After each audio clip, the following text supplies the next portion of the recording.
dengan perilaku yang baik dan didasari intelektual yang cerdas, maka profesional. Praktisi pendidikan Inyoman Sukana Sabudi usai penutupan program pembentukan sikap dasar profesi di salah satu sekolah tinggi pariwisata di Bali mengatakan, sikap profesional yang didasari mental dan kepribadian yang bagus menjadi hal terpenting bagi mahasiswa sekolah tinggi pariwisata dalam dunia pelayanan.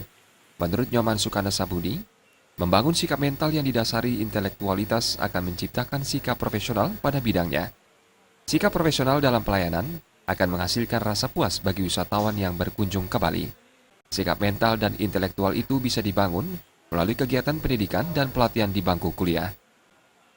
Intelektual itu sangat penting dan merupakan basic sekali, tetapi lebih penting lagi adalah sikap mental dan approach personal. Artinya bagaimana pendekatan orang dengan orang, kemudian bagaimana menghargai orang, bagaimana memanusiakan manusia, itu yang jauh lebih penting, bahkan 70%. Nah, dengan membangun sikap mental dengan perilaku yang baik dan didasari intelektual yang cerdas, maka profesional itu akan terbangun dengan baik. Itu yang menyebabkan sehingga mental ini sangat penting sekali. Sikap perilaku mental orang profesional di bidang pariwisata sangat penting.